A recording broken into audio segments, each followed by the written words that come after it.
Hey everyone, Dan Lebert, CEO of Nailba here. Thank you for joining us for this feature keynote presentation as part of the Nailba Summer Symposium. This is brought to you by Legal & General America, a big supporter of independent distribution, longtime partner of Nailba, but we have an exciting session planned for you. First, I want to introduce Jennifer Tornadin, Senior Vice President, Marketing, Distribution, Strategic Growth for Legal & General America. Welcome, Jennifer. Thank you. And our keynote speaker, Lisa Ling. If you don't already recognize her, let me just give you a few highlights of her background. Lisa is the executive producer and host of This Is Life on CNN. Lisa has been embedded with a notorious biker club and explored medical use of psychedelics and psychotherapy. She's been a field reporter for the Oprah Winfrey Show. She's been a contributor to ABC News Nightline. She has reported from dozens of countries, covering stories about gang rape in Congo, bride burning in India, the Lord's Resistance Army in Uganda. I don't even know what that one is, but that just sounds like I want no part of it. And among other issues that candidly are often to Norg. So we're going to have a real candid discussion with Lisa. Lisa, thank you so much for being here. Thank you so much, Dan and Jen. It's a pleasure. Okay, so let me tee this up officially, right? I mean, our entire space knows of LIMRA research. In a recent LIMRA study, respondents to a survey indicated that talking about end-of-life planning is more uncomfortable than talking about politics, religion, and even their salary. As industry leaders, or as I like to say, profession leaders, we want to break that perception and build trust with customers, potential customers, really talk about serving underserved markets. In another study that LIMRA conducted, respondents indicated that they believe life insurance to be too expensive than it actually is. We want the uninsured and underinsured to know that life insurance is not a luxury product, that it's available for everyone, it's approachable, and it's the right decision to help protect your family. As we've always said, it is the best gift for loved ones. Today, we will talk about sharing perspectives, building trust, so we can engage the conversation and candidly close the gap on the uninsured and underinsured. So Jennifer, why don't you take it away? Okay, perfect. Thank you so much, Dan, and thank you, Lisa, for bringing an outside view into our conversation. We're very excited to speak with you today. Part of what Legal & General, the culture we're trying to build and trying to change within the life insurance market is how do we make life insurance less awkward to talk about, to sort of Dan's point, offering that peace of mind, become more approachable, be viewed as a security, and really give people easy access. So a lot of times people, not only do they think it's too expensive, but it's also perceived as difficult to access. So in our studies, we have over 100 million underinsured or uninsured people in the US, and about 58% of those are women who either don't have enough insurance or who have no life insurance. And so we'd like to have a conversation with you just to figure out how we can create less awkwardness in the industry, talk about it, create more awareness and opportunity for all. So I thought I'd sort of jump into the first question, just because you have such an interesting background in travel and perspective and a lot of real world experiences to bring to this conversation. What is the one thing that you think is common amongst all of the different people you've interviewed across the globe and with your experiences to date? Well, Jen, it's a great question, and I'm really looking forward to engaging on these topics because I had a pre-interview call with some of the folks from Legal & General, and it compelled me to talk to my own family about life insurance, and it really opened the door to some really interesting conversations and really made me realize how we as a society, as a culture, as a country, really are reactive rather than taking sort of precautionary measures, right? And that applies to so many things in life, not just life or death issues. When you ask about what things we all have in common, irrespective of where we come from, our background, the things that we've experienced. And as Dan sort of read off in my bio, I've had this incredible opportunity to travel the world multiple times over. I have immersed myself in contentious environments where there's conflict all around. I have borne witness to drug activity, to illegal activity, to so many different kinds of worlds that were unfamiliar to me. But what I've realized in both my global travel, but my experiences exploring communities here in America, is that at the end of the day, everyone wants the same things. We all want to feel safe. We all want to be able to provide for our families. We all want to experience happiness. We just may have different methods, right? Or different values at play in an effort to achieve those things. And my fear right now is that we have stopped believing that of one another. You know, we are living amidst such unpredictability. The pandemic that became rooted in this country, but that is global, has really incited so many concerns, so much antagonism, and so many of us have been isolated from one another for so long, and we have by default just been interacting, communicating, doing business with devices, and unable to have those kinds of human interactions. And it's compounded by the fact that these social media algorithms, because so many of us these days are getting our information from social media, they are designed to even push us even further and further apart.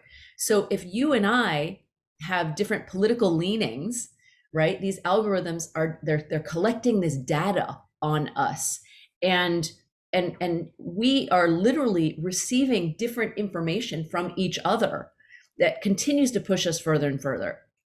So many people are getting information from YouTube these days. And if they put something that may seem conspiratorial, right, if they input it into that YouTube algorithm, immediately their feed populates with like information. And a lot of it is very well produced. And if we're no longer getting our news and information from bona fide news sources, we become vulnerable to believing that what we are receiving by way of these algorithms is truth and is fact. And the information I'm getting is completely different from the information that someone who espouses different views is getting. And so we're existing in these bubbles, right? Where I follow people who espouse the same views as I do, and you're doing the same. And that isolates me from knowing about what people who may think differently than I do think. And I think there's a real danger to that. And again, as I said, at the end of the day, we all want the same things. And once we do have that opportunity to engage each other, to speak to one another, human to human, look each other in the eyes, I think we realize that irrespective of our political leanings or this sort of set of values that we may have come to espouse, we all do want the same things, and that these, life and or death issues are really, they're the same for all of us. We all fear those things, right? In different ways.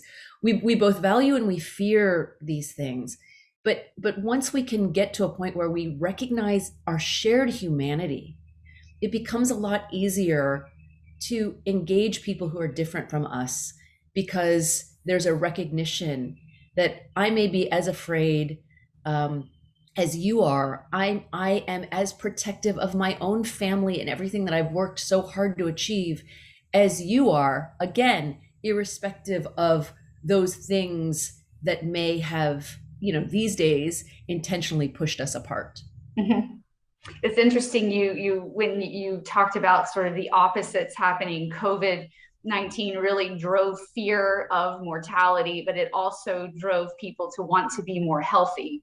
as well. And so, and it's interesting you brought that up, because we also found a study that about 30% of the people who were searching for life insurance was really because of the fear of COVID. So it sort of it really had a tailwind within our industry. So thank you for sharing.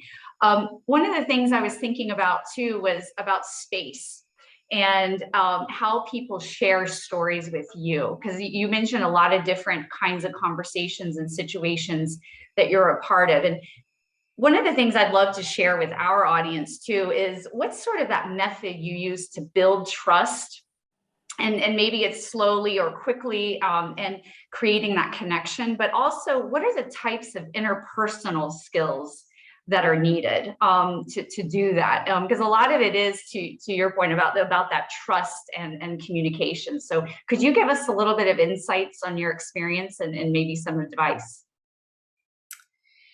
It's a great question, and I think that I have to bring up my upbringing a little bit, because I do think that has had an impact on how I interact with people. I grew up in a community that was not very diverse. We didn't have a lot of money. My parents divorced when I was 7.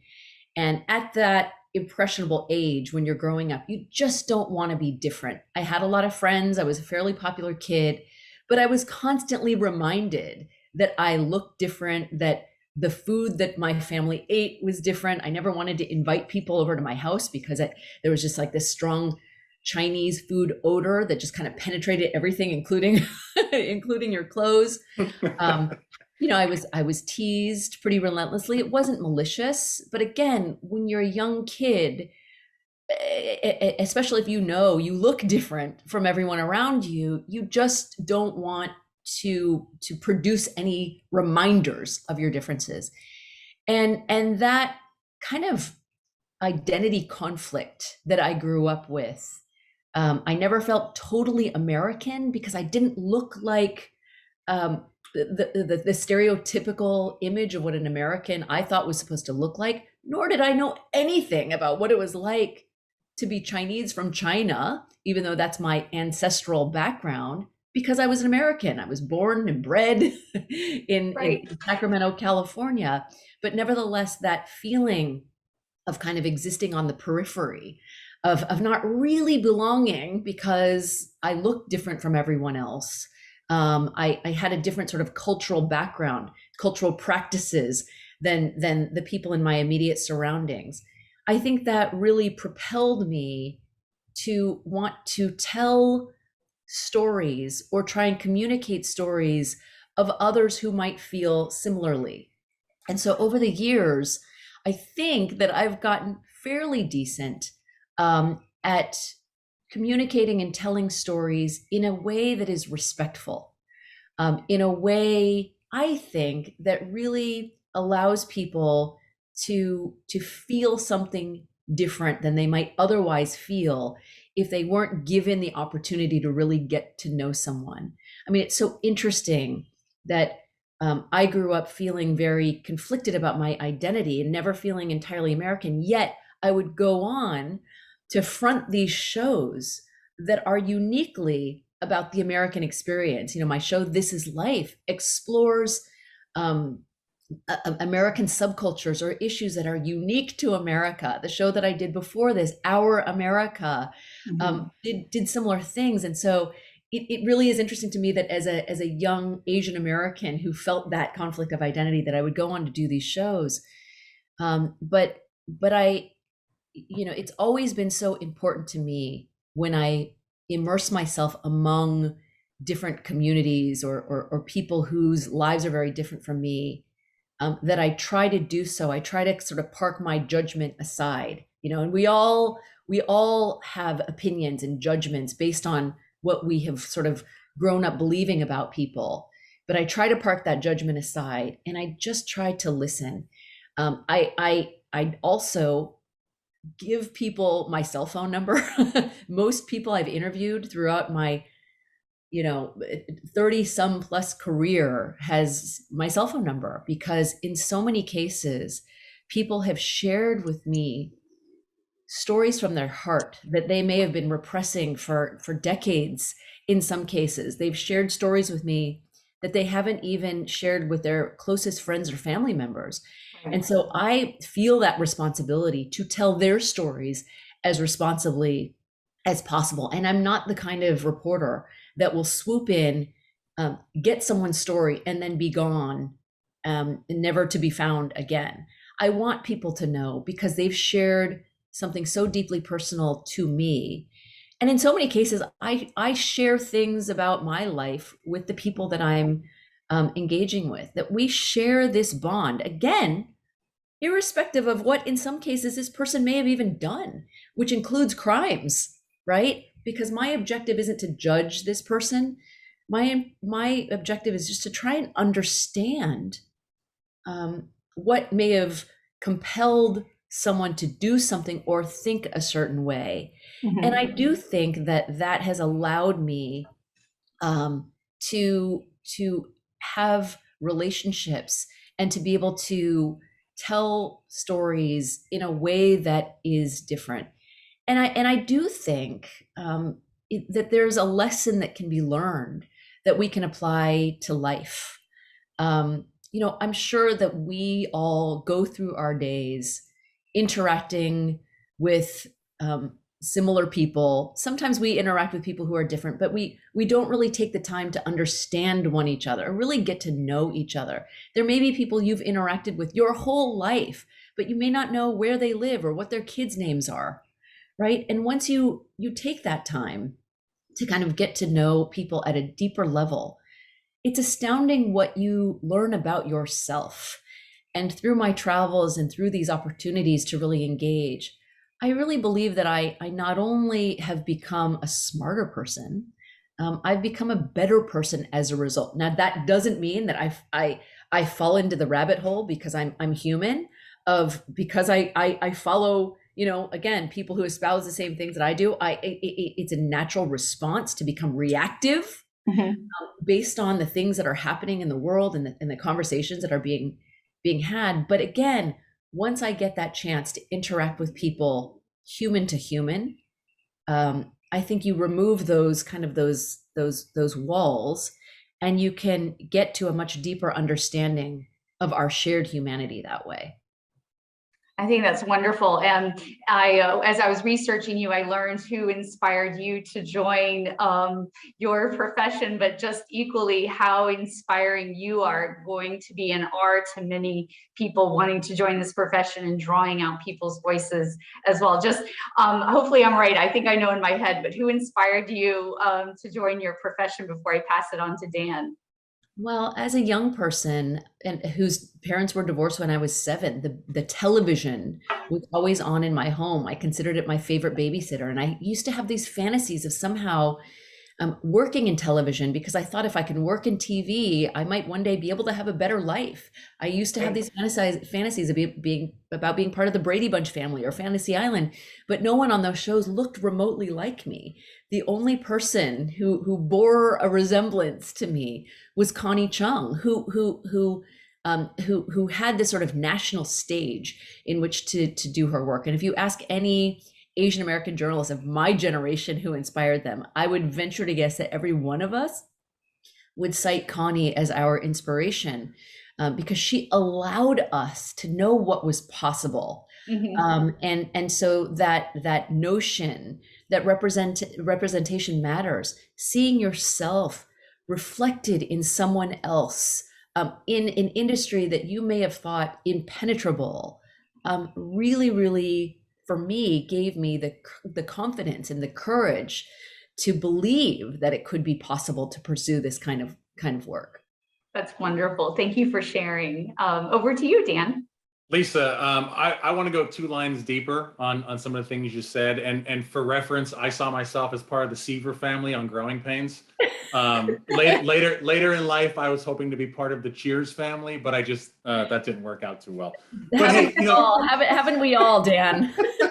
I think I am part of the Cheers family. Listen, it's 5 o'clock somewhere. We'll make our own Cheers family. So, but I mean, this is the insurance profession is has a lot of connection to what you said. And you know, you talked earlier about living in living in your sort of your own echo chamber, and then people growing further apart. Obviously, the insurance space has had to adjust and be virtual. But you know, some of the things you've covered in your career, and you could tell I have a dry sense of humor. I didn't mean to make light of it, but most Americans don't even have any understanding, background, depth about some of the issues you tackled, or even realize like how you had to change sort of your character, or go into character to penetrate these communities. You've had to have, you know, I mean, you've had a lot of great impact on change, but you've had a lot of really, really hard conversations. And you reference, you know, your upbringing. You've had a lot of conversations with people who don't look like you, and you've still had to impact change. So without giving away the sort of the secret sauce of an investigative journalist, I mean, how do you have those hard conversations? I mean, and of course, you know, my follow-up question is going to be, please give me some examples, right? Because this is a pretty much a pale, male, stale profession. And we want to change that. But having hard conversations about life and death with candidly marketing to people who don't look like you is very difficult for people who just don't know. They don't know what they don't know. So hard conversations, examples, how are you doing it? You know, I think that people are smart, right? And they have a sixth sense about whether something seems transactional, and whether someone really does seem to be authentic and wanting to listen. And look, I don't want to delude myself into believing that I have this special gift, but I always have been someone who likes to think of myself as a sponge. And I really do want to know more about people that I'm interacting with.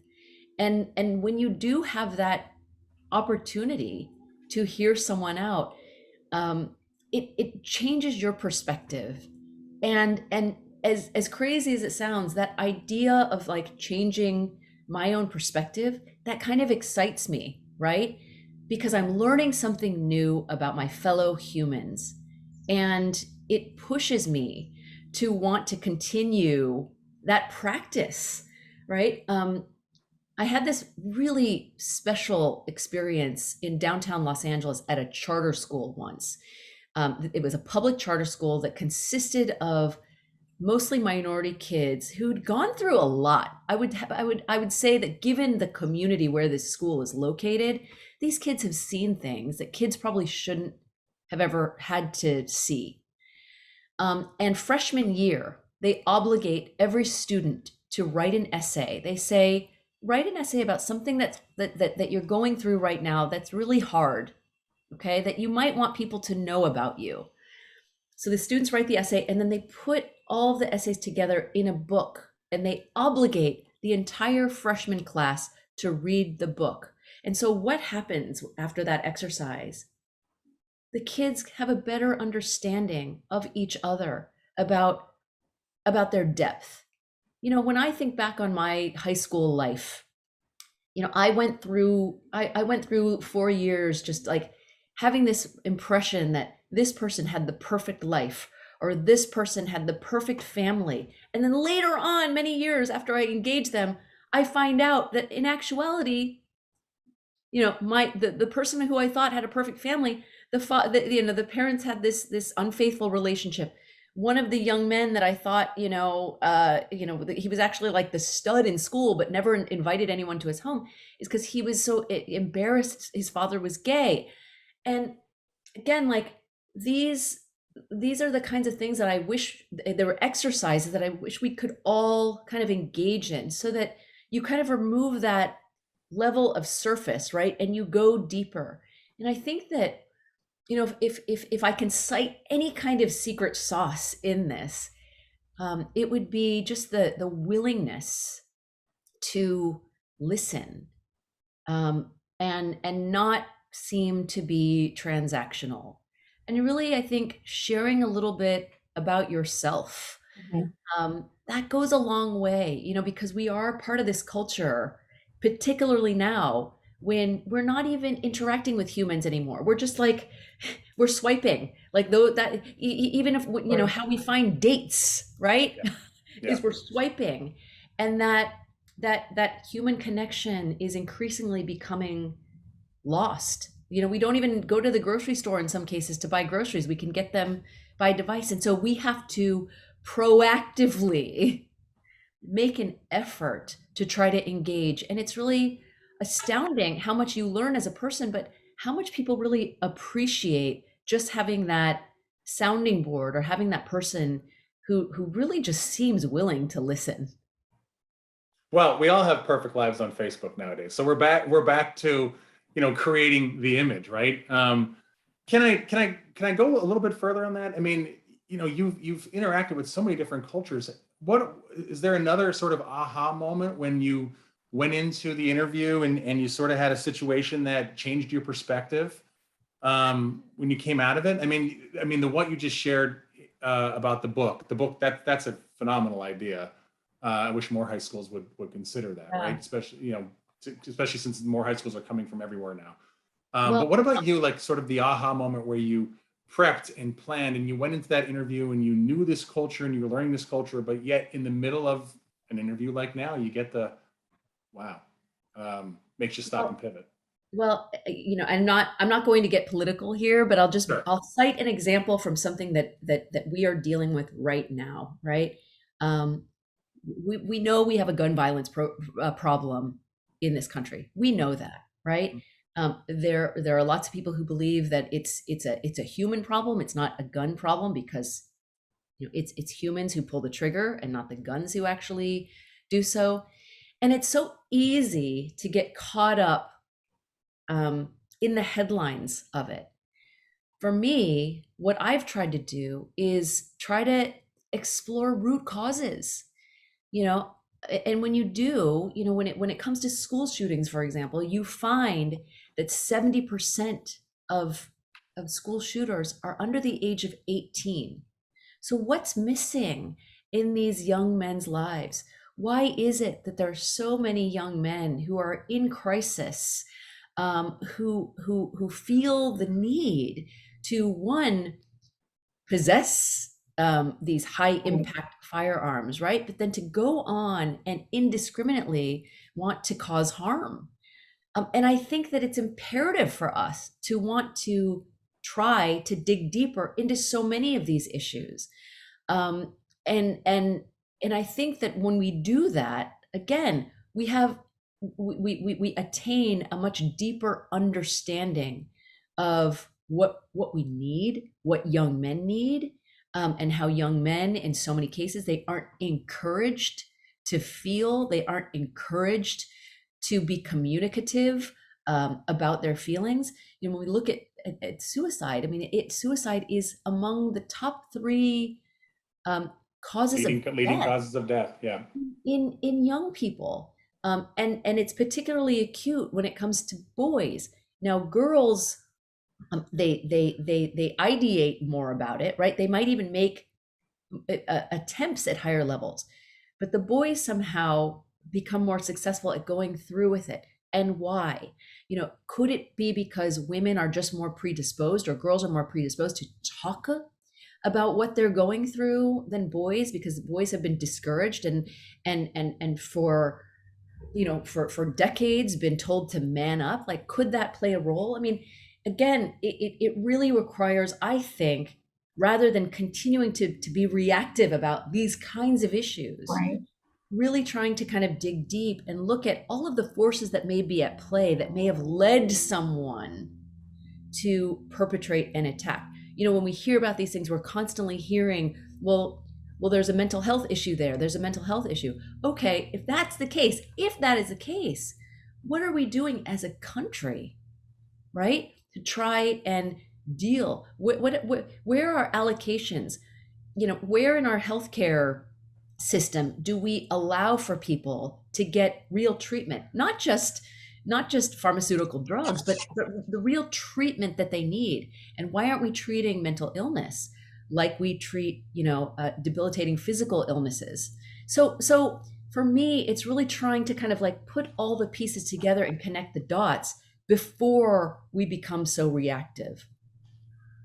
Jennifer, I have one more question I want to get to Lisa that selfishly I've been holding for you, Don't hold back. Go for it. I mean, it almost tees up perfect to what you've been saying, Lisa. I mean, Nailba is the independent space. It's a lot of family-owned general agencies that was started by the grandparents, passed down to the parents, and passed down to the children.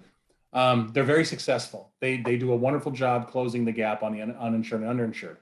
The challenge is it all looks the same, right? It's all started by the grandparents, the parents who look the same as the grandparents, and the children who are now the principals who look the same as the parents and the grandparents.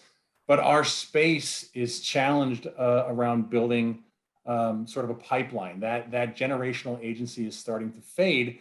And once again, to your reference about being reactive, we are being reactive to, you look at the bottom line, those numbers are slowly decreasing because of, well, we're not serving underserved communities. We're not recruiting people who look differently than us, so therefore we cannot recruit we cannot go into other markets. My question to you is just like, how do you change like the assumptions and the experience across the profession so we could attract new people to this profession? I mean, we can't be male, pale, stale forever, especially if we're going to serve underserved communities. You want to tackle that one? Well, I mean, I can make an attempt, and I might have some suggestions. I mean, the reality is that the demographics of America are changing. It's just undeniable. And rather than being afraid of that, right? Maybe we can really embrace that. I mean, again, at the end of the day, we may look different from one another. We may have different cultural practices, but at the end of the day, right? We all deal with the same issues, and we want to be as protective of our families as anyone else does, right? And we all mourn the same, right? We all grieve the same, and by expanding those conversations, and I think that a lot can change with narrative and storytelling. When I had the conversation with my own family, and I had it with my husband, my mom, and my uncle, they started asking, like, why are you asking me these questions about life insurance? And I said, well, these are, we are living in unpredictable times, and it's incumbent upon us, I think, to have these conversations, because there's a big difference and between what life insurance can provide and what you can sort of dictate in a will and in a trust. And I don't know that people really understand that. And so allowing ourselves to really take off maybe that transactional hat and just think about ourselves as storytellers, inclusive storytellers, right? Who bleed the same way, again, who mourn the same way. I think that I think that would open the industry up, right, to people who may have never really understood. I mean, I think so many people, when they think insurance, they think about it as being something that's like compulsory, right? They don't really think about the benefits for the next generation, And I think that for so many of us who are parents, knowing how fragile mortality is, we want our kids to be able to thrive and not have to get entangled in so many of the things that they might get entangled with legally, or in the sort of tax space, right? We want to be able to provide our kids with as best a kind of footing as possible, and sharing those kinds of stories. They apply to everyone, right? No matter what your skin color is. And I think that even being a more inclusive environment and wanting to take the time within our own places of work to know each other's stories, to know each other's backgrounds. That frankly, I think even makes for a more productive workforce because you feel seen by those who are fronting or heading the company. And I think right now more than ever, we are a culture that just wants to be seen.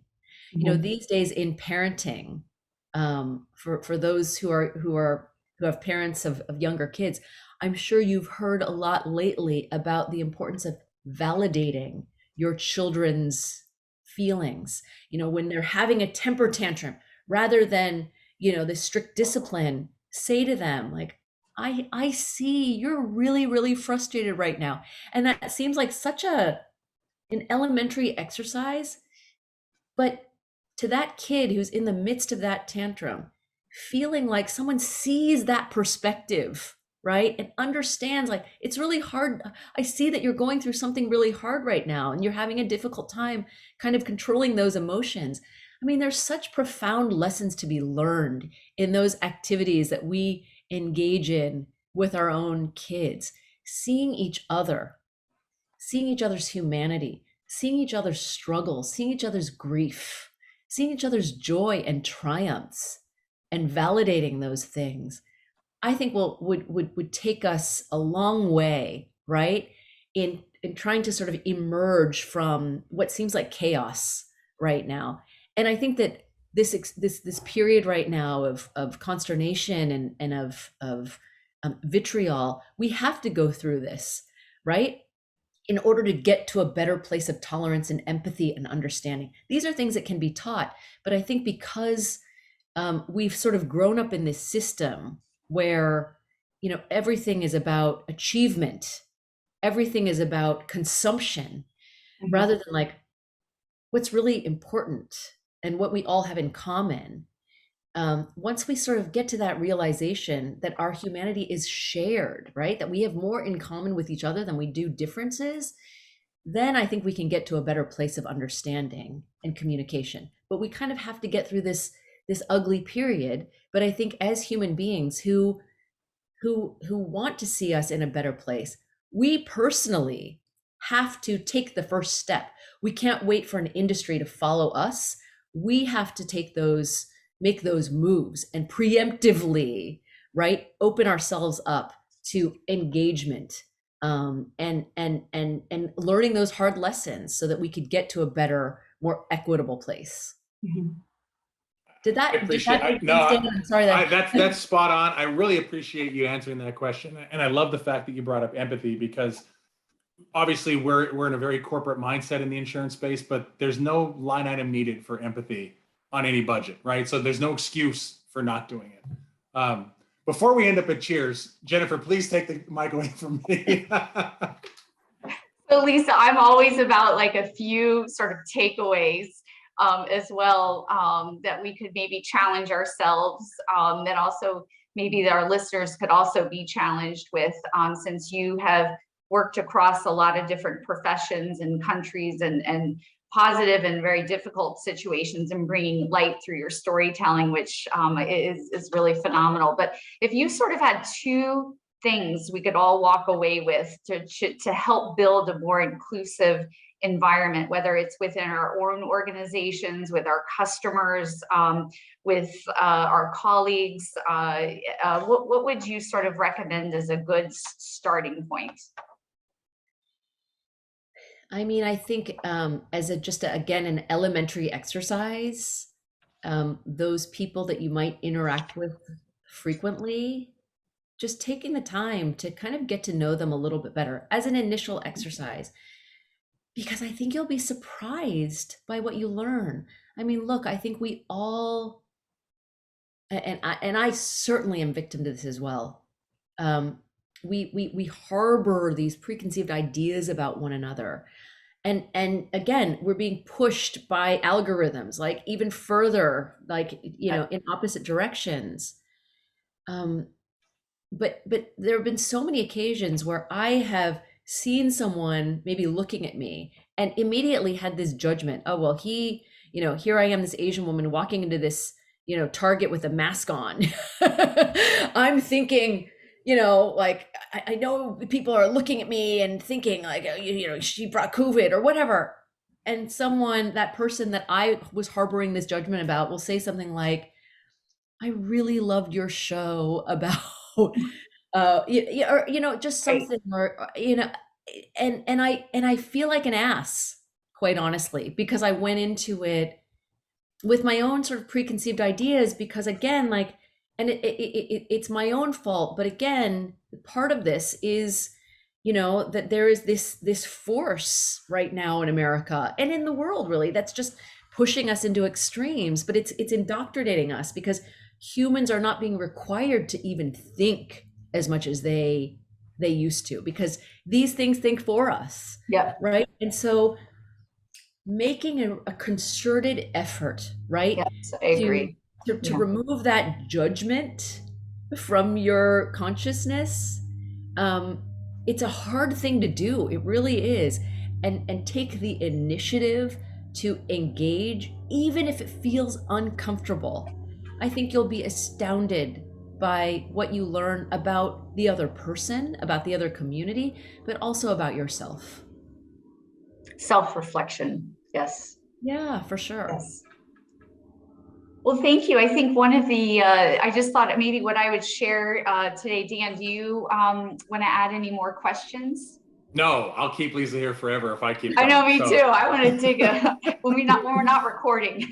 Well, I should thank you all, though, for giving me the impetus to talk about some really important things with my own family, and getting a chance to engage with you all, and you sharing your desire to want to see change, but also kind of open that door, which may be scary, right? Because things have been done a certain way for so long.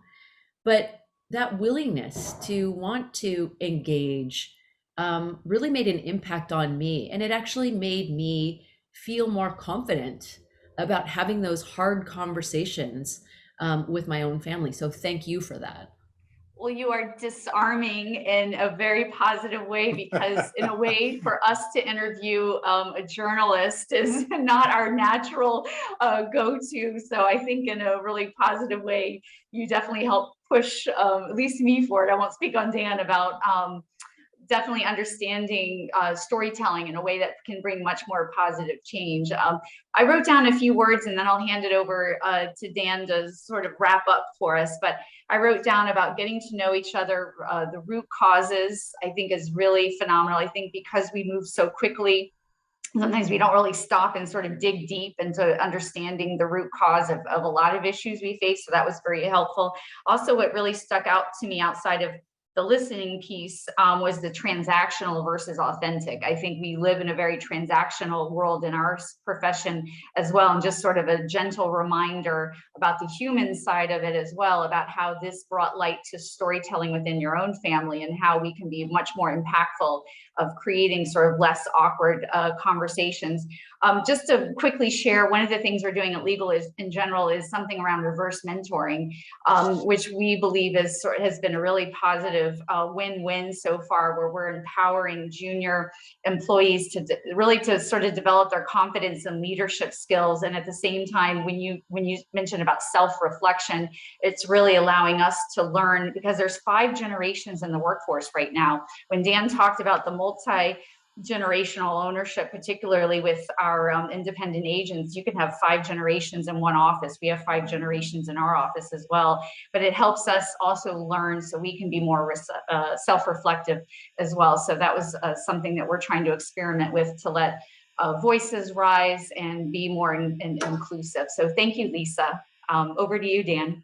Yeah, Lisa, some great insight, right? I love how you kind of simplified from all of your travels, different cultures, really sort of embracing that it does take a village for us to tackle these issues. And it only strengthens that, Nailba's position of reunifying the profession as part of FinSecca helps us close the gap on the uninsured and underinsured. And clearly empathy has to be front and center, whether we're in the insurance space or somewhere else. So Lisa, I really want to thank you. It's a pleasure to meet you. I'm sorry I missed you at Cheers or as part of the Seaver family with Growing Pains. Jennifer, you guys and LGA, you guys are leaders in our space. You continue to support independent distribution. We can't ask for better partners, so just thank you for your continued support. And obviously, I don't have to shout Legal and General America too loud because the broker general agencies know you guys extremely well. So it's really much appreciated. And I want to thank the attendees for taking some time, hearing a different conversation, getting some insight. And I challenge you to go back to your agency, to your home office, to your virtual office, and start applying it. Thank you for being part of Nailba's Summer Symposium. Thank you.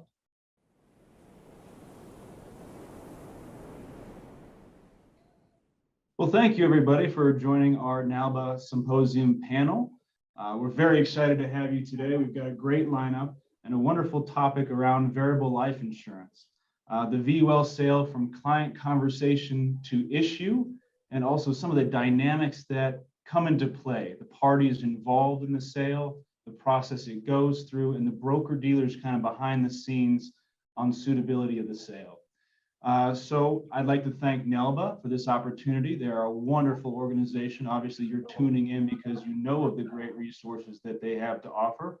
And so we'd like to thank them first and foremost. And I will introduce myself. My name is Charles Arnold. I'm the Chief Marketing Officer for the Leaders Group. We're an independent broker-dealer that helps insurance agents and brokerage general agencies out in the marketplace market, position, and sell, and also process variable life insurance. So we're really excited to be a part of this, and I'm going to be your host moderator, if you will.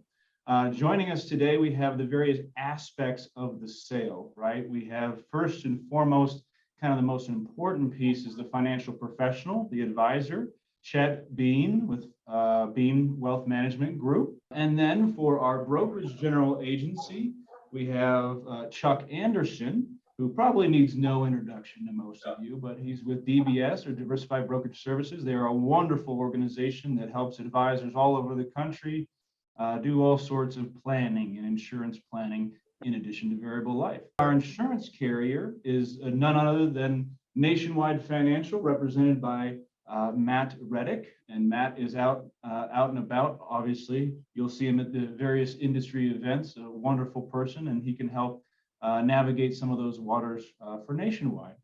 So thank you all for kind of joining us today. And as I mentioned before, this is just about the variable sale, the dynamics of it, the origins of it, and the process it goes through. We're going to have some fun with this, and I will start with Chet.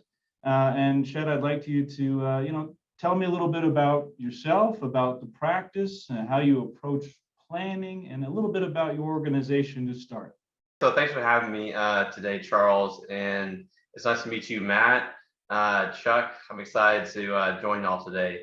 So just a little bit about myself. Of course, my name is Chet Bean. I'm a financial advisor at Bean Wealth Management Group in Waco, Texas. And I work alongside my mother, Shanna Bean, who's been in the business for over 30 years. So she came in 1987, originally worked with New England Financial, and then switched over to Woodbury, where we still are. That's our broker dealer. And I came in the business in 2019 after I graduated from Baylor University. So I'm still kind of a youngling compared to some of my peers in the financial industry. But we're a full service firm, so we do mostly asset management. And then of course, we do life insurance, disability, health. And I would say our main focus is mostly in the managed money space. Life insurance, we're trying to get that more of an integral part of our practice. And so, yeah, other than that, just kind of going through what you were talking about, Charles, on the whole planning process. So with us being a holistic, financial planning firm, we look at all aspects, whether it be estate planning, of course, planning for retirement. But then when the life insurance comes in, mostly we're dealing with small business owners and executives as our main, target base for our clients. And so, especially with the Biden administration coming out and saying that, they're looking at reducing the estate tax exemption by half. That was a huge kickstart for people to start looking more so at life insurance, especially our clients that have large taxable estates, which most of them do. So that was a huge aspect, and that's kind of just a little bit about our firm. Fantastic.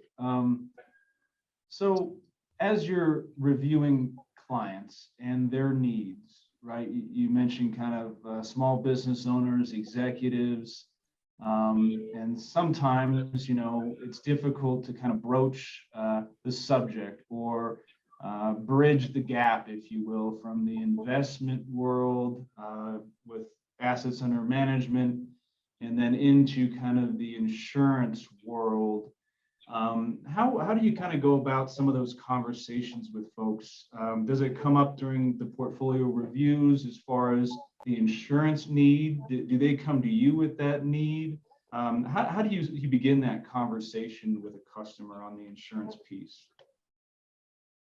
Yeah, I would say it's mostly due to it being brought up in our annual reviews or semi-annual reviews with clients. So of course we're looking at their whole portfolio, and then anything that they have, outside of our firm, and then looking at, okay, so you're going to have this estate tax issue, especially when the law sunsets in 26, and we need to protect these assets somehow. As also too, with most of our clients being business owners, we're looking at assets that are creditor protected, that's where life insurance, of course, comes in huge. And I would really say it's just constantly going over all the available options that someone has, in their toolbox, as they say, for your portfolio. So recently this year, we did a couple of pretty big overfunding cases where, of course, clients already maxed out their contributions for their retirement accounts, and they were looking to, have an option to get that tax-free income down the line, and then also leave a legacy for their children. So I think it really just kind of depends on just, constantly being in communication with the client and, letting them know, hey, you do have these other options available, and let's go over some of them with you next time that we meet. So I think it's just really bringing it up to them. We're not really actively seeking, I would say, new business on that front, just because we're, to be honest, already at capacity with what we're doing right now. So you need to hire some more people, but it's hard these days. I certainly understand that. That's awesome. Now, as it pertains to variable life, I know that you haven't been selling variable life for forever. You've been selling other types of products, and I think variable, from our previous discussions, kind of came up, last couple of years or so, where it's kind of entered the picture. As far as a product that you are positioning with customers when it's appropriate, right? And so what do you like about variable life in particular? Maybe it's, particular product or the way certain attributes are there, or, I know that there are some guaranteed VUL policies, the lifetime no lapse type policies. There's various different accumulation models that really are particularly great for those folks you mentioned, where they're maxing out their retirement funds and they're looking to put some monies away in a tax favored basis. If you can talk a little bit about maybe what you like about variable life, maybe the evolution of that thought pattern as you kind of move to that as a product you offer. Yeah, I would say the main thing that we like about it is the flexibility that variable life offers, especially nowadays with the caps on the traditional IUL products, being lowered pretty dramatically over the last few years. That kind of opened our eyes and really made us kind of search for new products, research other different variable life products instead of just going with the IUL. I think another huge thing too on the flexibility standpoint is most of the VUL products nowadays do have the index accounts within them. So, I mean, if you look at it, if you're looking at doing it like an IUL, then you're totally limiting yourself on, the possibility of adding those different variable sub-accounts down the line. And then in a VUL product, you can be 75%, an S&P 500 annual point-to-point index account if you want, and then have that 25% in an actual, variable sub-account. So I think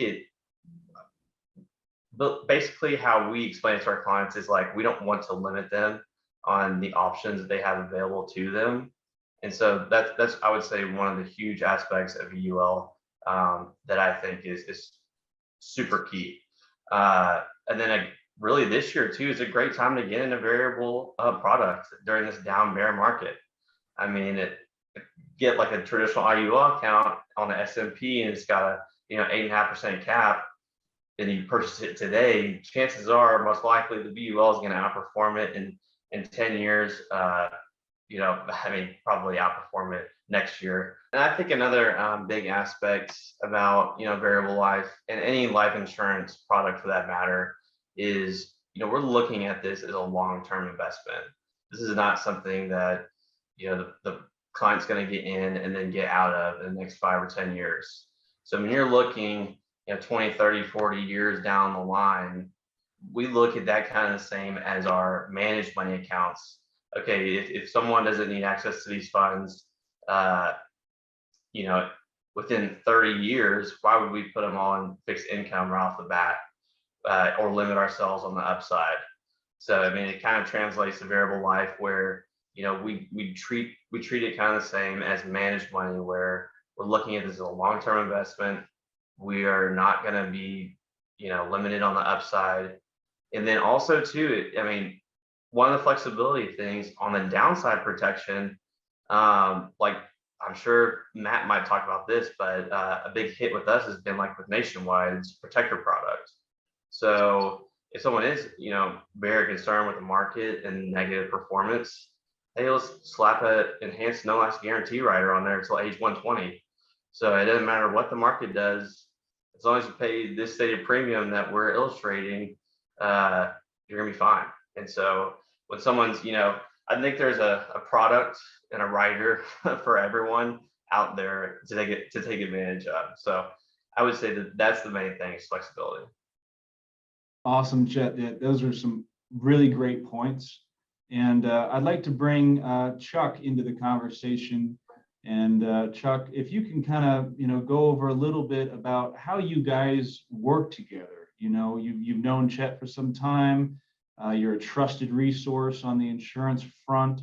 And how do you guys work together? How does that dynamic work? Yeah, thanks, Charles. And really, I'm just getting to know Chet. I've been monitoring his business from afar, and I recommended him for this panel because I was very impressed with, and Chet, I knew you were young, but now I find out you're not even 30, I think so. And I'm just super impressed with, I got to see some of the cases you submitted to DBS.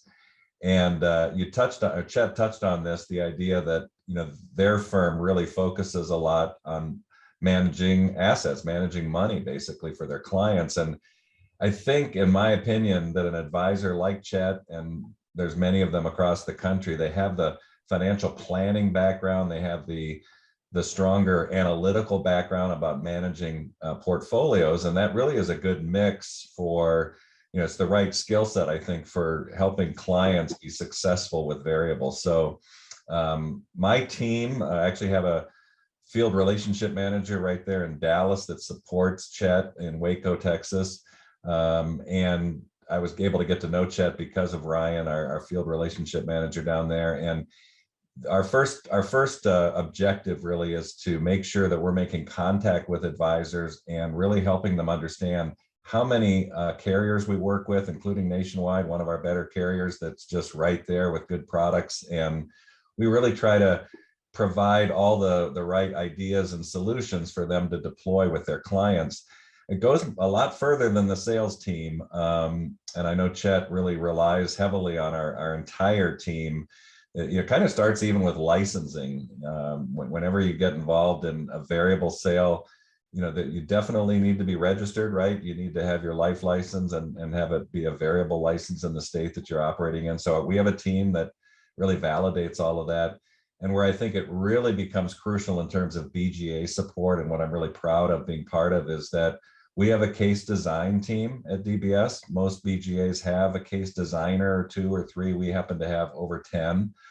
Sometimes they're called internal wholesalers, but I know that to serve the needs of advisors like Chet, you really need to be able to provide not just the illustration, but all the material that goes along with that illustration. Some of those are required documents like the prospectus, but to really provide lots of good solutions and options for them to consider.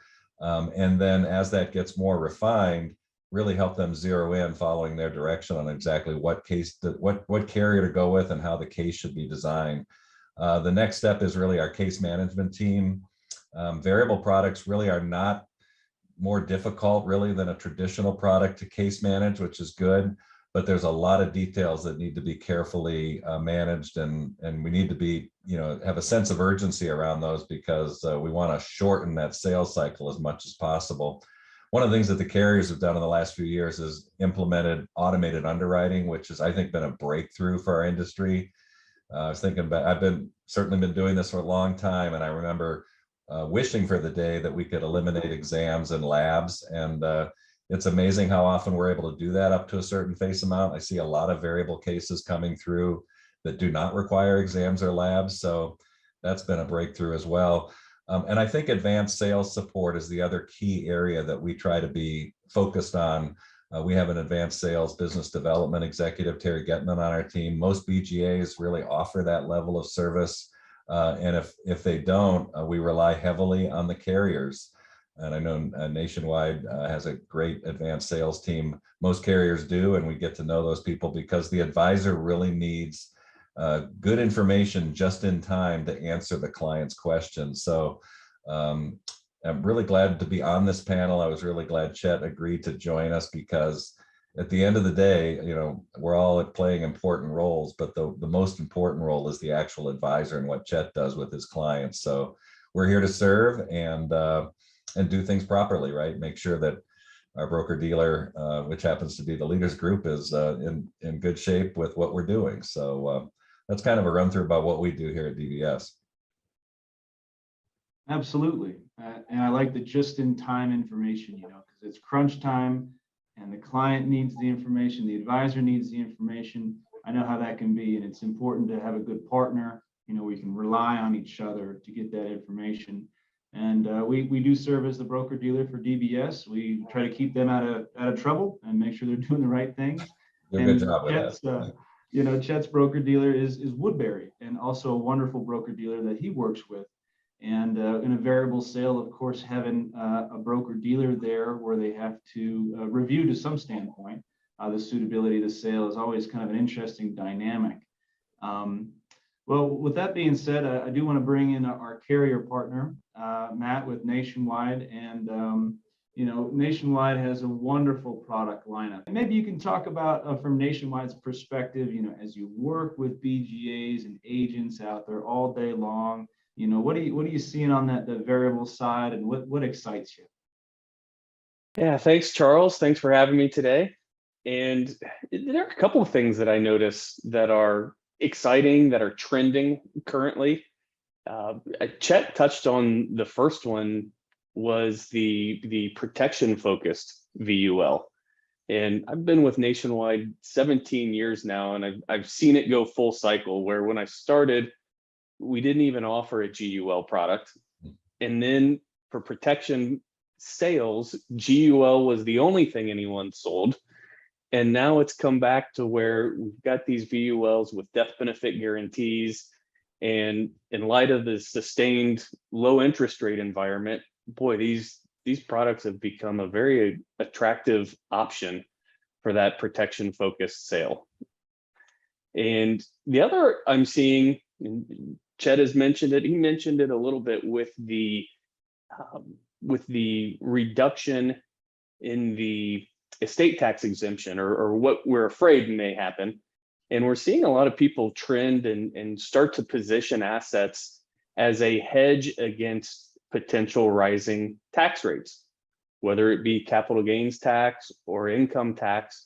We're seeing people start to utilize accumulation focused VULs with an eye towards that flexibility in retirement that will allow them a little more efficiency in distribution, at least tax efficiency in distribution of those assets. And then the last thing, and this is pretty new, and I know, Charles, you're involved in this, and our partners at DBS are really helping us promote this product in the field, is for those advisors that are more fee-based, we've got an advisory VUL that we are just now starting to launch and promote. And it's really built with a low fee structure, just like the rest of our products, but it's built with an eye towards that fee-based advisor in managing the assets. So those are some trends that I'm really noticing right now. Those are great points. All great points. And that new advisory product is pretty interesting. So, listeners out there, keep an eye out for that one. Take a look at it. Might be an opportunity to look at from Nationwide. And so we have, the agent discussion, right, with the customer, bringing up that conversation during client reviews, determining what customers are right. We have the BGA that's there as the partner to help process and provide those illustrations and guidance. And we have the carrier support that have the great products, right, and everything in place there for the offering. Now, if I can take a step back to what I was talking about with broker dealers, Chet, your broker dealer is Woodbury. Can you describe a little bit of the process? And I know it's a little different with Woodbury on how you get the approval process, or how the process worked for you submitting that, and how maybe you work with DBS on doing that with the broker dealer. Yeah, so it's actually kind of interesting because as far as variable products go, with mostly everything, we have to have pre-approval on a variable product, of course, before we can actually, go forward with the purchase. However, variable life insurance is unique with, at least with Woodbury, so they do not require pre-approval. It's kind of interesting because they do a post-approval process. So they're not going to, deny you from selling the product and then purchasing, the policy.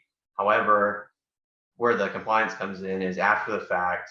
They'll look at, all the bases and the facts of the situation, the product, just to make sure that it's in conjunction, of course, with their risk tolerance, overall investment goals, time horizon, and whatnot. So we've never had a post-approval that's been, rejected or something like that. So I don't, knocking on wood, I don't think that would ever happen, but it's quite unique. And really, I would say the approval process after you place the product is definitely less stringent than on other variable products that they have to approve or require pre-approval. So that's pretty interesting. And then, of course, though, when actually you're trying to figure out what kind of product to do, that is where our broker dealer does kind of limit us. So I think it was about 3 or 4 weeks ago, the first VUL product that allows term blending was approved at or under advisor groups, larger umbrella, of course, Woodbury being under that. So before then, I believe that's still the only product that has that option for term blending on a VUL that's approved currently. So we have to look at, of course, what products we can sell before we even do anything. And there are a few carriers that, at least on the VUL side, that we can't sell, like Penn Mutual, I think, is one, and there are a few others. But that's kind of where we come in from the broker dealer side and how we have to, navigate around that. Yeah, that's, working with broker dealers can be tricky. It sounds like Woodbury has a good process in place where it makes it somewhat straightforward and easy, right? And I know, Chuck, you deal with agents that are with all sorts of different broker dealers. And how do you navigate some of those waters? I guess you probably would have to be somewhat familiar with, are you approved to work in the system? What are their processes and procedures? Those sort of things. Maybe you can lend some insight from kind of a broader view of the BGA working with different broker dealers, how that all comes into play. Yeah, it's a great question. And really, if you think about it, the best BGAs, and Nailba is fortunate to have it's a great organization of a lot of BGAs across the country. And we play an integral role, I feel, in the suitability process. If we're basically providing illustrations and marketing support for the advisor, it allows us to put an extra check in there. Is this sale a good sale? And fortunately, advisors like Chet, and we work with many of them, like you said, multiple broker dealers, they're always looking out for the long-term best interests of the client. And at certain ages, going into a variable contract, that you need to take into consideration time horizon that Chet just mentioned. Do they have a long enough time horizon to make the market returns make sense for their product? And we also touched on this, that there are the number of options really in the VUL contracts today.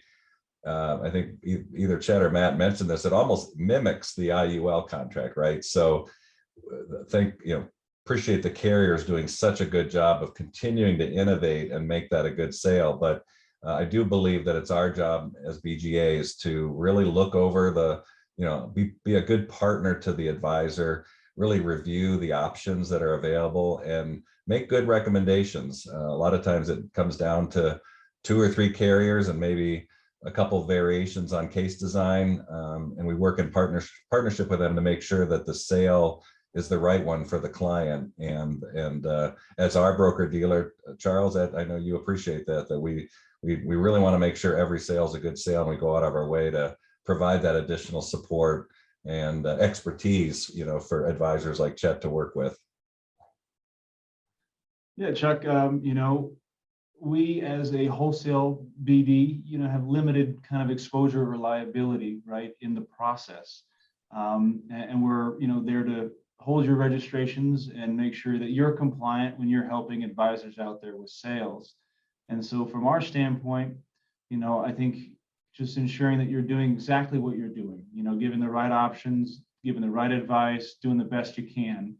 And it's really kind of those retail broker dealers that are on the suitability check and making sure that those processes and procedures are followed. And I know that sometimes kind of muddy waters to sometimes navigate.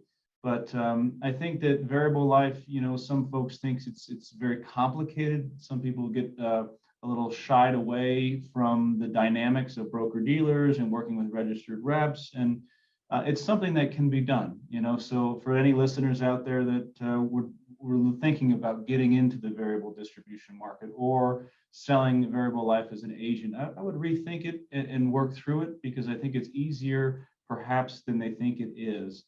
And so it's a wonderful product group. And I think we have so many great options out there. We mentioned the flexibility, the new IUL sub-account options being in there, the great long-term strategies for customers. And so I want to kind of lead into the final kind of round of just going around the horn and touching on any last comments that anybody has just about anything they want, about the variable marketplace, about interacting with agents, broker dealers, whatever it might be. And I'll start with Matt, with Nationwide to try to give some final comments on a good panel.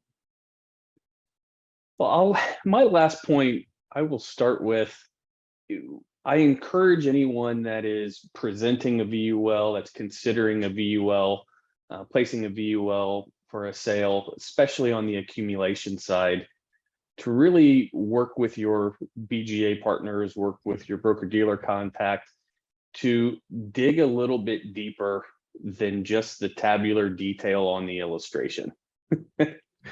These illustrations and the features in the products have evolved in such a manner that there's a lot more to it than illustrating a 7% gross rate of return and having that be reflected in the illustration. And so dig a little bit deeper with your distribution partners that you're working with. And that's one of the things that we try to do with our partners at DBS is they don't necessarily need our help so much on the case design side of things. They've got 10 people that are experts in that. really where they can benefit from our help pre-sale is, hey, what features does Nationwide offer with this particular product that will mesh well with how the advisor manages the rest of the client's portfolio, or mesh well with what the client's goals are with this particular product. So look a little bit deeper than the illustration. That's a great point. You know, you get the indication that spreadsheeting, just simple spreadsheeting on illustrations is a little misleading, and you got to dig a little deeper. You know, I know also that your long-term care rider is very popular. Things along those lines, those extra pieces that you can add on for client benefit, just huge opportunities. Chuck, I'll go to you for any final comments. Yeah, thanks, Charles. Really consistent with Matt. I mean, I wasn't that long ago that I was talking to a lot of advisors, probably like 10 years ago, and a common phrase was, well, I gave up my registration, you know, selling a lot of variable, but I decided to let it go. And I really do encourage advisors to really take a strong look at variable. There is some steps involved in getting your registration back on. There's some compliance, you know, continuing education and other requirements you need to fulfill, but it is well worth it. I think that there's been some breakthroughs, I believe, in the last 5 or 6 years, including things like how our variable products, many of them really can be a good GUL alternative. About 10 years ago, it seemed like everybody was selling guaranteed universal life. They wanted that lifetime guarantee. But I'm not an actuary, but I do remember and I was with a carrier, 3 carriers for about 40 years, most of that time with Prudential. And I would talk to the product design folks, and I'm sure Matt can back this up. They really feel that the variable product allows for better pricing longer term. It's easier for the carrier to handle the reserving requirements. So I really think the long-term picture is very strong for variable. And then I think it's been touched on already today, but the number of features and benefits that have been added, including the advisory VUL product that Matt just mentioned, we're just starting to leverage that in the RIA market space, which is really good. But you know, really every time an advisor makes a sale, look at what type of chronic illness LTC riders are available, because those have been added at a rapid pace. You can really satisfy some very important client needs by including a chronic illness rider or some type of benefit access rider to the policy. It just makes a huge benefit for the client for not a tremendous additional cost.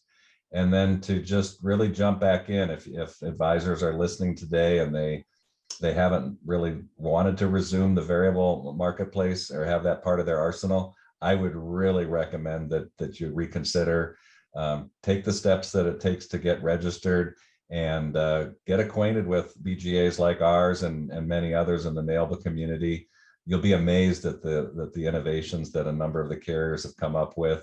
And I think it provides the most well-rounded set of solutions for clients of advisors like Chet. I really think that he's doing a good job by getting immersed early in that. And there are plenty of situations where a term policy makes the most sense, or some other fixed life insurance.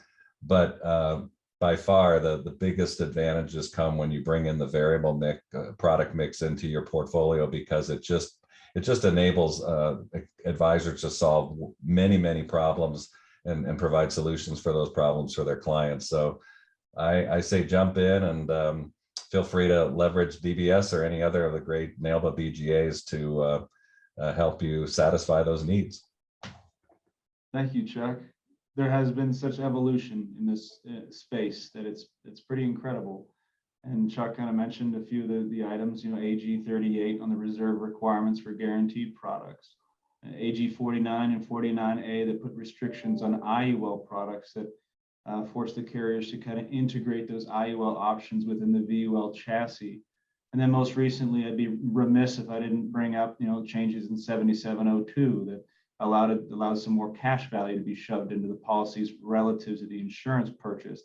So a lot of evolution through regulation, but also the carriers have been involved in the evolution of all the product features. And I think it's great points that you brought up, Chuck. Thank you so much for participating. And Chet, Matt, and Chuck, really do appreciate your time today. And thank you all for listening to our panel, and have a great day.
All right, thanks for joining everyone. Let's go ahead and get started.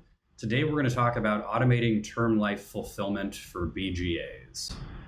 I am Michael Stapleton. I'm the General Manager of Policy Genius Pro, and we're going to go into the details of what it means to streamline coverage so that you not only save time, but actually expand production or set yourself up to expand production. So let's start with an unfortunate truth that every BGA and IMO knows about, which is that whether you're placing a $900 policy or a $9,000 policy, you probably have to spend about the same amount of time placing that coverage. And that means that not only are the $900 policies or smaller policies unprofitable, but it means you're not spending time on potentially more profitable policies. And that's a real problem and a frustration that obviously BGAs and IMOs have to face on a daily basis. So what can you do about that? Well, there are really just two options. You can either increase the value of the policies you place, or you can reduce the costs of placing those policies by streamlining and automating as much of the process as possible. Option A, it's not really an option. You can't arbitrarily try to sell higher value policies if they're not in the interest of the client. And so that leaves us pretty much with option B. You want to reduce costs by streamlining and automating as much as possible, and also allowing you to focus more on those higher value policies. And so actually that's where it all begins. Your real question you want to start with is, how large is the policy I'm working on? If it's a large face value policy, you probably do want to keep that in-house and leverage your in-house resources. That's a profitable activity. If it's a small or maybe medium face value policy, that's where you really want to focus on streamlining and automating. So really the first step in streamlining and automating altogether is asking, well, how big is this policy I'm dealing with? Streamlining and automating is obviously easier said than done.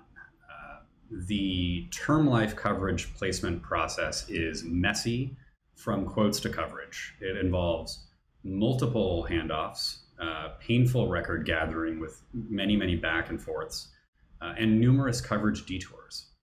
And this view is a simplified view of the process. There's really more detail and more work than is shown here.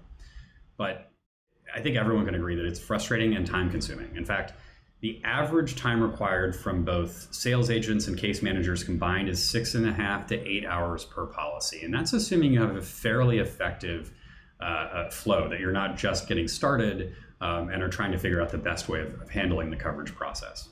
So let's look at the process of generating quotes, and we'll walk through the whole process of placing coverage and look at areas we can streamline. Let's assume that your client accepts that they need coverage and you want to help them find the right policy. You've had the upfront conversation with them. So now you need to generate some quotes. This is where one key criteria for streamlining comes into place, which is finding a way to quickly generate enough quotes to give your clients various options and to make sure that you're providing competitive prices. If you're just working with one or two carriers, that's a problem, right? You really might not have enough options for your client. You run the risk of them pulling out of the process. And you also run the risk of them realizing that you're working with a limited carrier set and going off and generating some of their own quotes and coming back and saying, this is not what I want, and maybe losing a little bit of trust. What you really need to do is to work with enough carriers with enough product types that you can generate competitive quotes. Generating quotes manually is also very time consuming. Going across different sites and pulling together quotes is something that's ripe for streamlining and automating. The number you need is probably not necessarily 2 carriers, but it probably isn't 10. It's somewhere in between. What you really need is the ability to go to one centralized spot to pull quotes and help your client compare their options. This process itself of finding a centralized quoter, and there are multiple on the markets, could save you 15 to 45 minutes of really unnecessary legwork that not only takes more time, but actually hurts the quality of the options you're able to provide your client. So step 1, make sure you have a good, robust quoter that pulls from multiple carriers with multiple product types. This is also the point at which the type of product really does matter.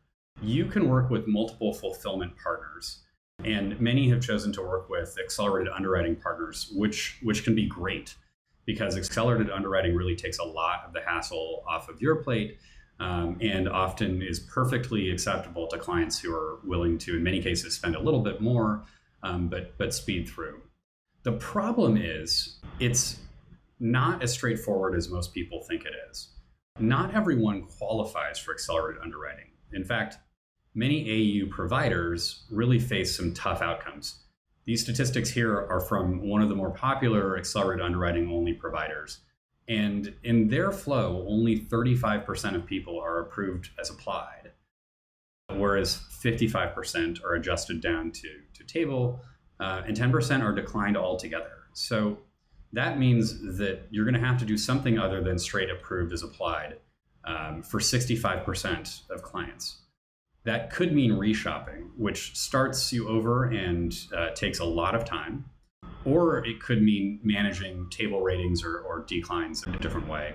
But regardless, the real key here is you really run a risk if you're working with an AU-only provider. You really want to make sure that you have a fulfillment partner that can help you reshop or adjust the approach in a thoughtful way. Often that also means having the right shelf of traditionally underwritten term products. So for instance, Lincoln has a really strong AU product, but they also have really strong term products. And so if you can evaluate other Lincoln offerings that aren't accelerated underwriting without having to start completely over, you can really save some time. And so if you have a fulfillment partner that takes on the reshopping and manages both AU and fully underwritten policies, you really can save yourself an hour or two for many of your clients that don't just go straight through approved as applied, really are good fits for accelerated underwriting. Now let's look at the application process. So let's say you've found a policy that fits your client, it's at the right price point. Now you have to go through the process of filling out the application with them and submitting it into underwriting. The process varies somewhat depending on whether you are working on a fully underwritten product or on an accelerated underwriting product. But there's a lot of logistical work here, and there are multiple ways to streamline it. Some firms have groups in office that can help manage the process, and some have outsourced admin support that can take on a lot of this work. But whatever it is, there's no particular reason that an agent or case manager themselves really needs to take this on. If there are other higher value policies that they have in front of them and can work on, there's nothing that is uniquely important about being the person that does that. There's really is an opportunity to save some time and energy. With fully underwritten, the second part of the application part 2, is taken care as part of the medical exam. So you're really just dealing with application part 1. You want to find some kind of partner that can help gather that information and compile it. For accelerated underwriting, you really want to find a partner that can manage the whole process. It's so connected. Introducing any kind of break becomes potentially more confusing for the client. But if you can find a fulfillment partner for part 1 of fully underwritten or parts 1 and 2 of AU products, you can save yourself 2 to 2.5 hours of logistical work of really just gathering information. And for small and medium face term products, that's probably not worth your time. Now let's look at the underwriting portion of the process. This is where a lot of the not fun work happens. Case managers are really at the center of this process often, and they have to do everything from scheduling medical exams to gathering attending physician statements in many cases. Case management teams get much more involved at this point. And a lot of their job is frankly shuffling information back and forth and answering questions. They spend a lot of time also reviewing updates from carriers and helping to collect outstanding information. So the case manager is really at the center of this universe where they're coordinating between not just the client and agent, if you're in a firm where there's a case management team that is separate from the agent, but also physicians and carriers and a medical fulfillment center and other entities. This is a complex process, and it can actually lead to poor client outcomes too. This is where if you don't have a case manager that is really on top of things, you can end up with dissatisfied clients. People can feel like they're being pushed back and forth. They're not clear on what their next step is. And this is not an uncommon experience for clients because case managers are frequently just overwhelmed.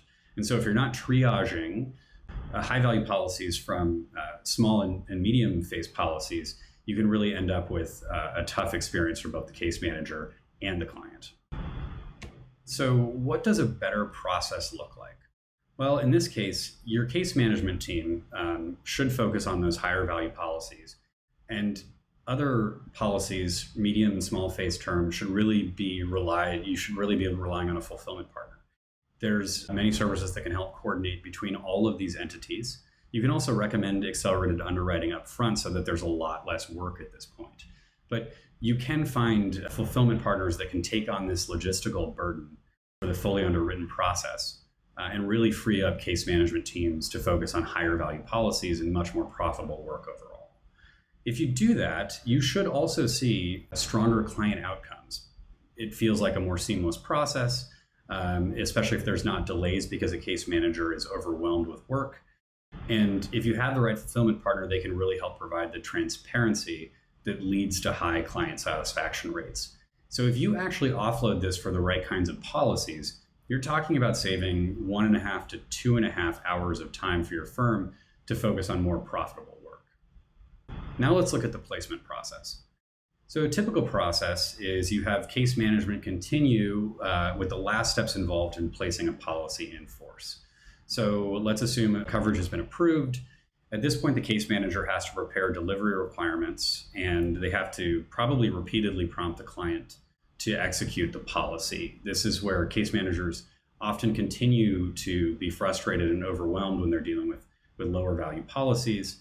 And again, there's not a lot of reason why they should have to deal with them if they're not higher value, more profitable work. There are fulfillment partners that can help with this, can really take it up to the end there. From this point, you're actually going and presenting the policy and reviewing it with the client. Oftentimes, there are fulfillment providers that can do this for you too. You can find partners that will deliver the policy to the client and go over it and answer their questions.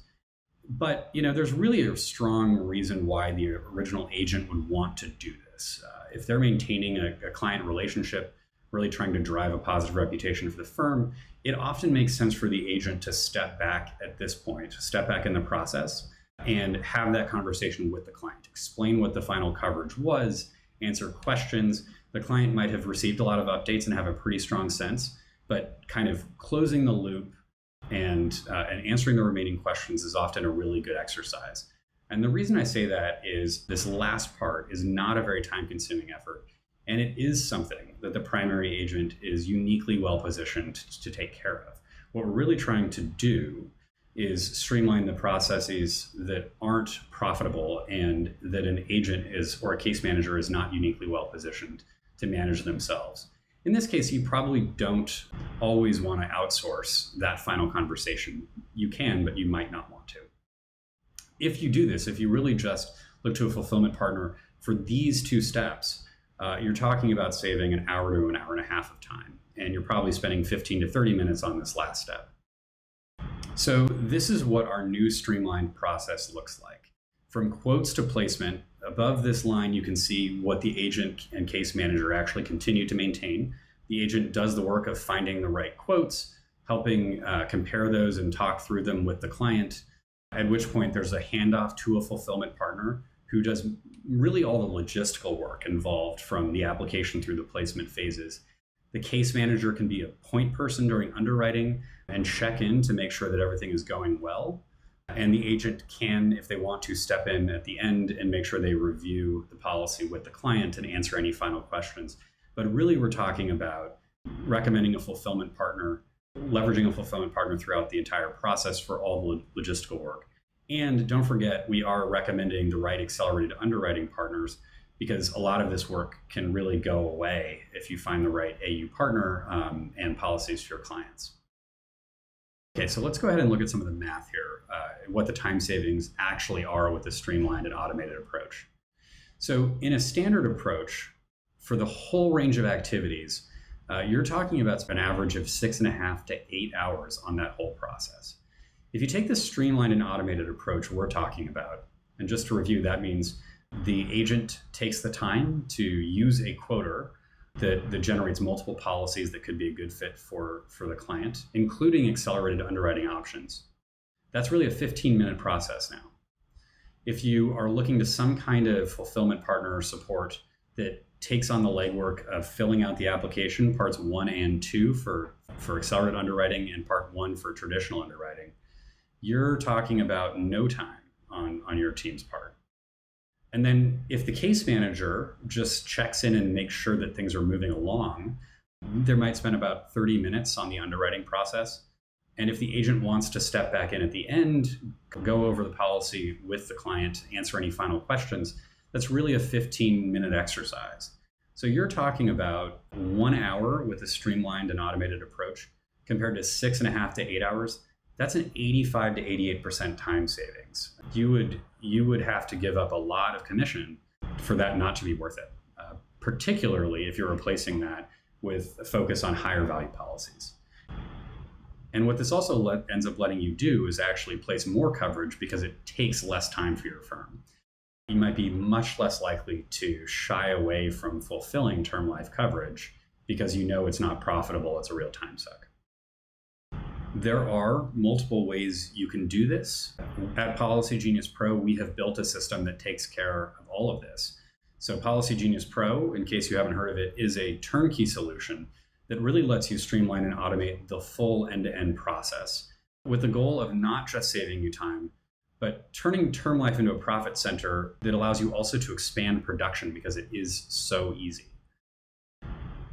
Now let's look at how this works with multiple BGA and IMO workflows, because Policy Genius Pro is not designed to replace BGA and IMO workflows for term life coverage. What we're really talking about here is helping to streamline the fulfillment process for small and medium phase coverage. If you use a carrier's specific drop ticket system, you can rely on the Policy Genius Pro quoter, which pulls from a variety of providers and pulls different policy types, including accelerated underwriting. That simplifies that quoting up front and saves an agent or advisor time. If you leverage a team of in-house agents, this is where you can really look to Policy Genius Pro to take the administrative work of fulfilling term life off your plate. Again, our goal is to help you focus on higher value cases that really need agent time and attention. And if you work with accelerated underwriting partners, that is perfectly aligned with our process as well. We have several accelerated underwriting options. So if you do just work with a provider that has one carrier associated with it, we can help you diversify that and help your client see multiple accelerated underwriting offerings. Ultimately, here are some of the stats of what we've seen Policy Genius Pro be able to deliver for partners. It tends to generate superior client outcomes. There's an 80% completion percentage for agents that work with us and put their clients through the fulfillment process here. Our net promoter score is 79, which is double the industry average. And we do have an award-winning product shelf that really helps you make sure you're finding the right policies for your clients. It takes a tremendous amount of work off your plate. We do complete parts 1 and 2 of the application process in-house. We gather all requirements and we handle any rated or decline workflows. So there's no need to reshop, for instance. We can take that all off your plate. And the last one is it helps you supercharge term life production. We've seen 5x agent or advisor term production levels. People who say, actually, I now do more term life business because I know that I can produce more, much more quickly. If you want to really just drop us a ticket with information about your client, that itself can take just 60 seconds. If you just take 60 seconds with a quick refer or want to take 15 minutes and find the right quote and refer that over to us, you're still saving a tremendous amount of time. And then we send you a check with your commission. Just to reinforce this, here's what both clients and partners have said. To my point earlier about it actually helping to expand production, Steve Witter, who's part of the Legend Group, thought he was going to actually stop selling term life. And he thought he might taper off and said, I'll probably send 5 clients a year. And he has said it's become so easy that he submitted 15 in the first 2 months. And he's actually now wondering how he can continue to expand term life production because it's so profitable being able to offload all of the logistical hassle to Policy Genius Pro. We've also generated really positive client outcomes. So Scott from Trustpilot, for instance, reports about the ease of the process and how smooth and easy it was, how all of his questions were answered. He was referred by a trusted financial advisor who wanted Policy Genius to take care of the legwork. And we do maintain really positive client outcomes and try to provide a white glove service to end clients. That's it for today's webinar. If you want to learn more about Policy Genius Pro, I'd recommend going to policygeniuspro.com, or you can email us at partnerships@policygeniuspro.com. We will also be at the Nailba trade show this fall and look forward to meeting you all there.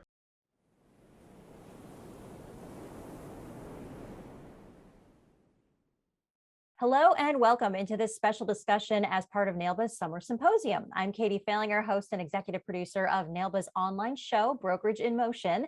And joining me is Kevin Pomer. He is the Executive Vice President of Strategy and Product for Insurance Technologies. Kevin, thanks so much for being here. No, great to be here again, Katie. And looking forward to see everyone at Nailba this fall. Yeah, it's always great. Years where right. We haven't been together. Right. Always great to get together in person. But for this virtual event, we want to have a nice discussion about your role at Insurance Technologies and hear some of the new things going on there. So let's talk first a bit, if we could, about your background, just to kick things off. What is your background in the industry? And can you also talk about your role at Insurance Technologies? Yeah, sure, Katie. And I think the last time we chatted, I was the CEO of IXN, which was a really cool insurtech company focused on connecting mobile experiences, web experiences for the life insurance agent and just make the process more seamless. And I was there for about 3.5 years. And last January, Insurance Technologies approached us to partner initially, and it wound up turning into an acquisition where IXN got absorbed by Insurance Technologies. So today, I'm the Executive Vice President of Strategy and Product for Insurance Technologies. So really leading the product vision, the direction, the go-to-market strategy for not just our life business, but life annuities, illustrations. There's just a whole host of products and services that we can now provide to the marketplace that at IXN, we were a little bit smaller startup. Yeah, and you mentioned the word vision. Let's talk a bit more about that in depth if we could. What is your vision for Insurance Technologies? Yeah, so the insurance marketplace today is still pretty fragmented.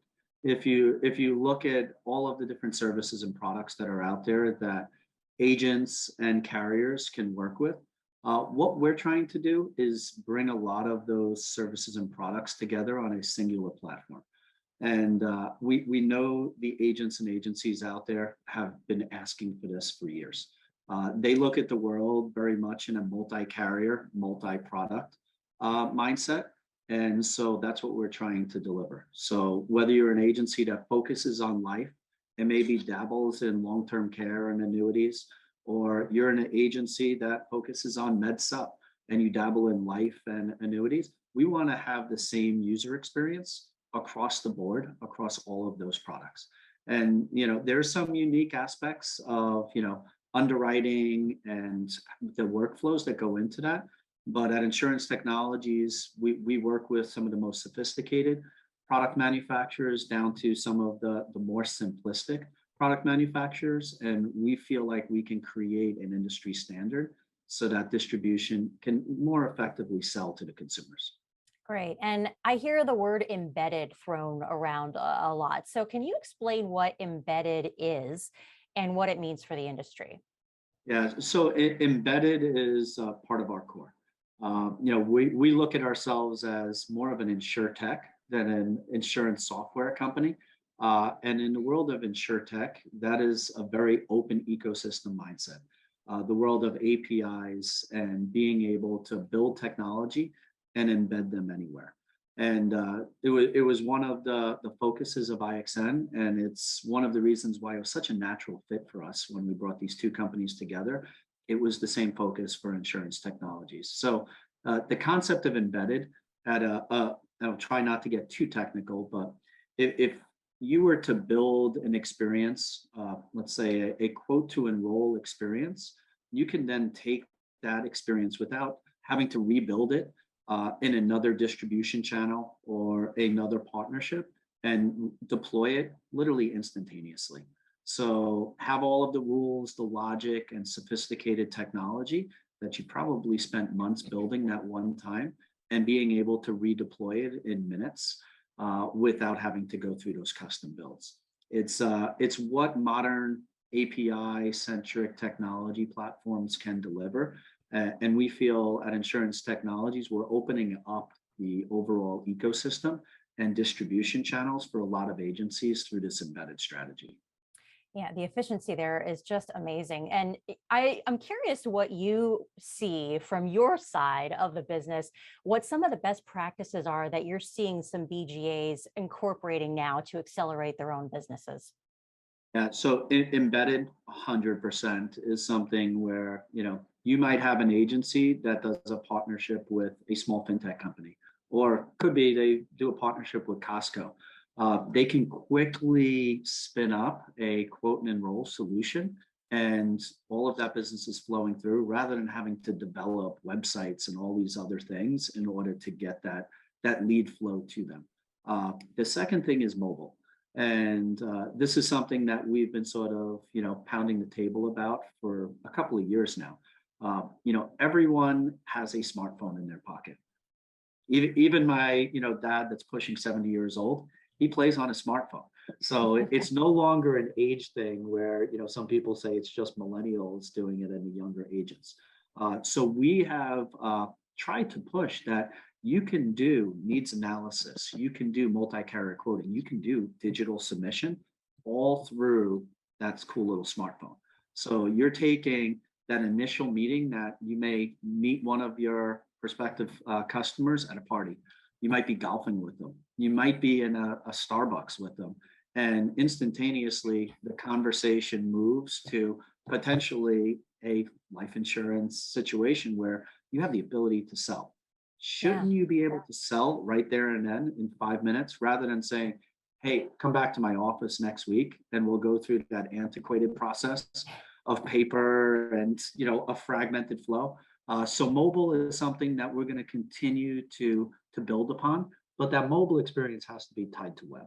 And that mobile web combination cross-platform is something that we see more and more agencies leveraging.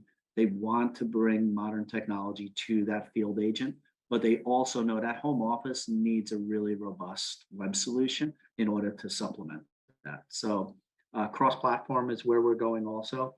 And then the biggest thing is just bringing efficiencies to the marketplace. So a lot of people are leveraging data in today's world. So can we do underwriting quicker? by tapping into data sources, whether it's script checks, lab checks, whether it's credit checks upfront during that needs analysis or pre-sale, rather than waiting to the end when you start doing all of that, which may sort of hold up the process.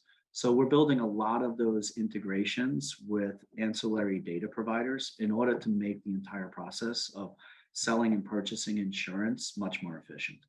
Yeah, so a lot of great things that the BGAs are currently starting to at least add into their business, and tech moves so fast. Where do you see technology solutions headed in innovation? I mean, you're talking mobile, you're talking cross-platform, but in the next few years, so much may have changed from where you are now. What do you see changing that will benefit the industry down the road? Yeah, I always like to look outside the insurance industry at some of the amazing things that are going on. And I can just look to my wife because she is like an Amazon Prime member, and we get packages like every other day at the door, it seems, down to the most like simple purchase to bigger purchases. But more and more people have that Amazon type experience where just through a couple of clicks on their phone or on their laptop, they're able to purchase anything they need, and it's at their doorstep the next day. Insurance, it's not that easy to make those purchases today. And some of it is regulation, some of it is, sophistication of product manufacturers. There's also, there's a lot of times insurance is part of a broader wealth plan. And so, it's never going to be as easy as that Amazon purchase experience, but can we make it as close to that experience as possible? So can we make it frictionless? That's what we talk to both carriers and distributors alike is there's just a lot of friction in the purchasing of insurance products. And can we remove a lot of that friction through technology? And we think we're doing that today. And we're doing it, a lot of it we're building right here at Insurance Technologies. A lot of it we're partnering with a lot of neat, interesting early stage companies, as well as some established companies that are doing some really fundamental things to shift the way insurance is being sold. And that whole open ecosystem mindset of being to bring the best of breed services and solutions into that singular platform is where we're trying to go. So, I hate to sound cliche, but bringing an Amazon type experience to insurance, it's our goal to do that. Yeah, and I think a lot of times, that friction may limit people in terms of signing up for insurance. It's one thing that you sort of put to the back burner because it seems like it's such a pain to deal with. So, yeah, with the right tools, right technology, a lot more is possible, right? Some really great information, some great insight. Kevin Pomer, Executive Vice President of Strategy and Product at Insurance Technologies. Kevin, thanks so much for taking the time to talk to us. Thank you, Katie. It's always a pleasure to chat with you.